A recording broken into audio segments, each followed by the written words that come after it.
मैंने धरती को देखा है, मैंने बदलते समय को देखा है, हर पल बदलती नीयत, चेहरे और लोग देखे हैं, क्योंकि मैं वो आंख हूं जो कभी नहीं झपकी।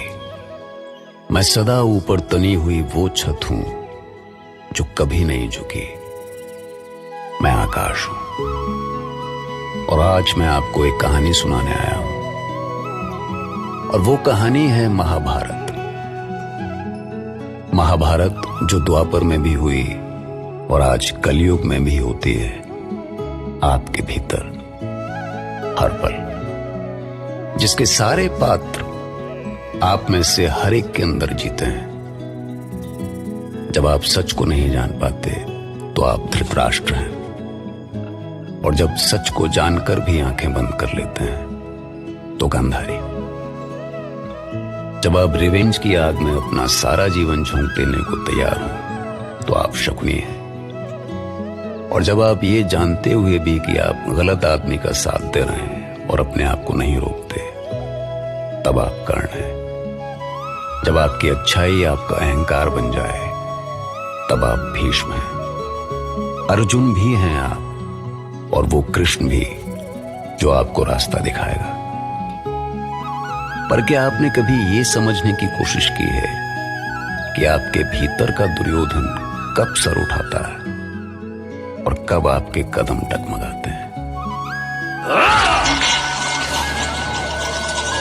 महिदेव, महिदेव,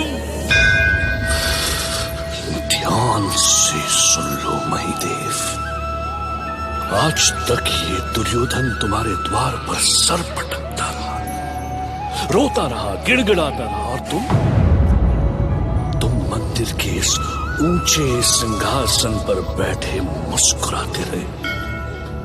पर आज के बाद ये फिर कभी तुम्हारे द्वार पर पैर नहीं रखेगा महिदेव, नहीं गिड़गिड़ाएगा तुम्हारे सामने। बस बहुत कर ली तुम्हारी पूजा, बहुत कर ली तुम्हारी वंदना, तुम्हारी चाकरी, और इसके बदले में तुमने मुझे क्या दिया? हाँ, पराजय, अपमान, कुंठा। इंद्रप्रस्थ में हुए अपमान के बाद दुर्योधन अपना भाग्य स्वयं लिखेगा महिदेव, अपनी भुजाओं के बल से लिखेगा। क्योंकि अब मुझे तुम्हारी भक्ति से ज्यादा अपनी शक्ति पर विश्वास है। अब उन तुच्छ पांडवों का साहस नहीं होगा कि वो दुर्योधन का उपहास कर सके। आज तुम्हारे सामने इस विदारक के शंखनाद से उन पांडवों का अंत करने का प्रण लेता है ये दुर्योधन।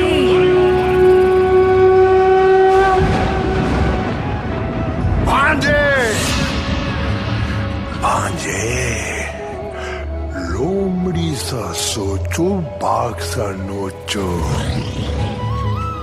ऐसे तो प्रतिशोध की आग तुम्हें ही जलाकर राख कर देगी। नहीं मामो, नहीं। जब तक मैं पांडवों को खाक होते नहीं देख लूं, तब तक ये आग ठंडी नहीं होगी मामा। शव खोदेंगे तो दुर्गंध उठेगी, इसलिए कहता हूं कि मिट्टी डालो, मिट्टी डालो। मिट्टी डालो? तुम्हारे कलेजे को भी पांचाली की हंसी ने ऐसे ही छीला होता ना मामा। छीला है भांजे, मेरे हृदय को भी छीला है उसकी खिलखिलाहट ने।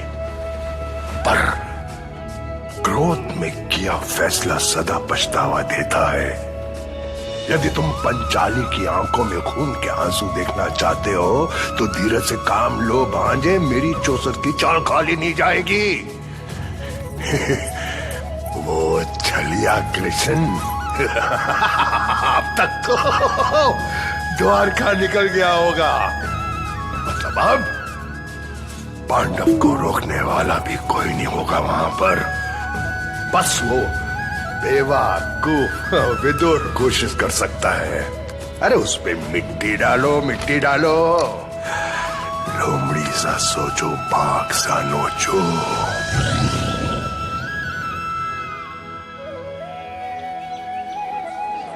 कहाँ हो अर्जुन? रथ तैयार है। मैं तो तैयार हूँ भैया। नकुल और सहदेव भी आ रहे हैं। पांचाली शायद भीम के साथ आ रही है। पांचाली? पर पांचाली तो रजस्वला है। इस हाल में उसका हस्तिनापुर चलना मुझे समझ में नहीं आ रहा। ये भीम भी पहले मुझे निमंत्रण ठुकराने के लिए कहता है और अब।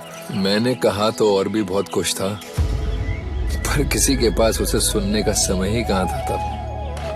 तब तो धर्मराज होने के अहंकार ने किसी को ये भी सोचने का समय नहीं दिया कि ये द्यूत का निमंत्रण हमारी बढ़ती हुई शक्ति को कुचलने का उस नीच दुर्योधन का महाषड्यंत्र है। ये भीम आप जैसा महाविद्वान और शास्त्रों का ज्ञाता ना सही, पर कम से कम अपनी बर्बादी की आहट तो समझ ही सकता है। इंद्रप्रस्थ के ऊंचे सिंहासन पर बैठकर ना तो धर्मराज को उनके भाई दिखते होंगे और ना ये पांचाली। और दिखे भी क्यों, जब धर्मराज स्वयं अपने सर्वनाश का संकल्प लिए बैठे हो, तो तुम्हारे हमारे जैसे साधारण लोगों की बात कैसे समझ में आएगी उन्हें भीम? हम जैसे आम जनों को क्या समझ राजनीति की?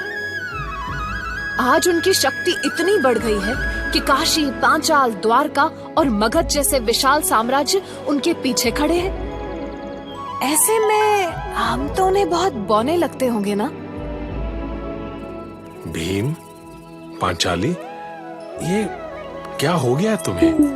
ये क्या बोल रहे हो तुम? तुम तो मेरे अपने हो। भले ये सारा संसार मेरे निर्णय पर संदेह करे, पर कम से कम तुम तो मुझे समझते। मैं तुम्हें कैसे समझाऊं कि मैं चाहता हूं कि मैं किसी तरह महामुनि व्यास की भविष्यवाणी को झूठा सिद्ध करके कुरुवंश के बीच इस बैर को मिटा सकूं। तुम सभी तो वहीं थे जब इंद्रप्रस्थ से प्रस्थान करते समय महामुनि व्यास ने कहा था कि महासमर का केंद्र मैं ही रहूंगा, और यदि मुझे केंद्र में रहना ही है तो मैं आगे बढ़कर उसका सामना क्यों न करूं। पर केशव ने भी तो कुछ कहा था, और केशव के वो वचन इस संसार का अंतिम सत्य है। याद है पांचाली, मुझे उनके एक एक शब्द याद है। कृष्ण की बात याद रखना धर्मराज, यदि तुम्हारे शत्रु का नाश हो सकता है तो तुम्हारा भी नाश हो सकता है। नियति नहीं है पूर्व निर्धारित, मानव निर्णय उसे हर क्षण बनाता मिटाता है। ये सृष्टि भाग्य नहीं कर्म से चलती है। इस नश्वर संसार का अंतिम सत्य केवल तुम्हारा कर्म है। तुम्हारा वो कर्म इस संसार का वो अंतिम सत्य है जो अविनाशी है, जो अजर है, जो अमर है। और मैं भी बस अपना कर्म ही कर रहा हूं, क्योंकि मैं इस अनहोनी को रोकना चाहता हूं। परंतु केशव ने ये तो नहीं कहा था कि जानबूझकर अपने विनाश को बुलाना भी कर्म है।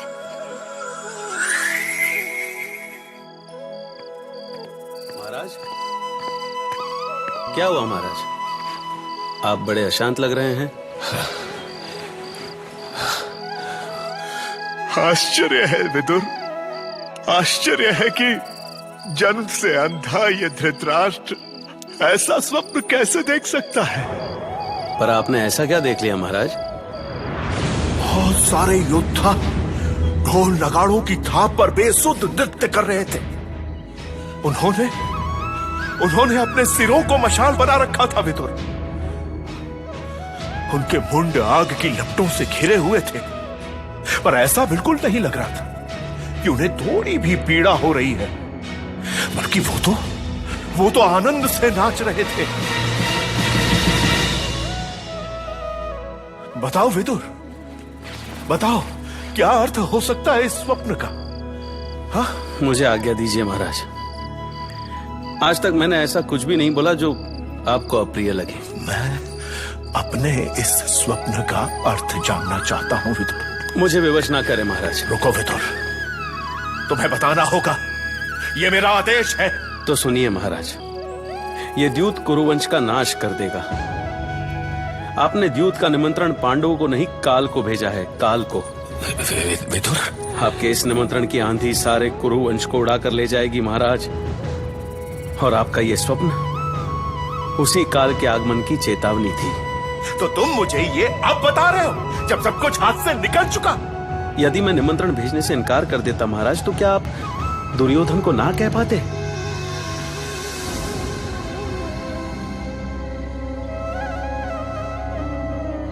यदि तुम्हें ज्ञात था युधिष्ठिर कि दुर्योधन तुम्हारा भला नहीं सोचने वाला, तो तुमने द्यूत का निमंत्रण स्वीकार ही क्यों किया?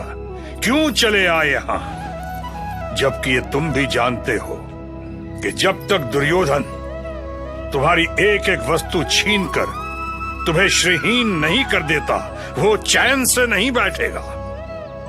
पितामह, यदि मैं इस निमंत्रण को अस्वीकार कर देता तो दुर्योधन हमारे विरुद्ध किसी भी बहाने से युद्ध की घोषणा कर देता। इस स्थिति से तो ये द्यूत ही सही है। तुम जाओ युधिष्ठिर, जाओ। द्यूत सभा में तुम्हारी प्रतीक्षा हो रही है। पर ये याद रखना कि तुम उसे झुठलाने की कोशिश कर रहे हो जो ईश्वर पहले से ही तय करके बैठा है।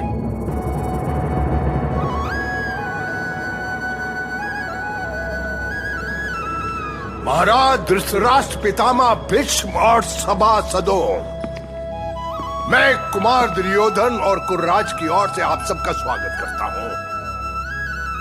मैं पांडवों का आभारी हूं जिन्होंने आपसी सद्भाव के लिए कुमार दुर्योधन के निमंत्रण को स्वीकार किया। मैंने भांजे दुर्योधन को समझाया कि पांडवों और कौरवों के साथ होने में ही हम सबका हित है। अब मैं महाराज की ओर से प्रेम और सद्भाव के इस आयोजन को आरंभ करने की घोषणा करता हूं। पांडव श्रेष्ठ, आप सभी के स्वागत में भांजे दुर्योधन ने दरबार में नृत्य संगीत की सुंदर व्यवस्था की है। आनंद लीजिए। तो भैया मामला ऐसा रहा कि देर रात तक नाच गाना बजता रहा, सभा चलती रही। जहां पांडवों का मन कभी अनुभव करता था कि शायद दुर्योधन बिगड़े हुए रिश्तों को सुधारने की कोशिश कर रहा है, कई बार उन्हें यह भी लगता कि दुर्योधन और शकुनी के मुंह से टपकती है इतनी मिठास, कहीं उन्हें किसी जाल में तो नहीं फंसा रहे। उधर पिछली रात के बुरे सपनों ने इस रात भी पांचाली का पीछा नहीं छोड़ा। अब सपने कहां पीछा छोड़ते हैं। सुबह हुई तो पांडवों को बड़े सम्मान के साथ दरबार में लाया गया। भैया भीम, देखिए कितनी विशाल चौसर तैयार की है इन्होंने। ऐसे प्रसन्न होने की आवश्यकता नहीं है सहदेव। ये बात लिख कर रख लो कि हमारी बर्बादी का प्रपंच इसी चौसर पर रचा जाना है। अरे भैया भीम, आइए आइए, पधारिए। यहाँ इस आसन पर बैठिए। ये विशेष आपके लिए बनाई है, मजबूत लकड़ियों से।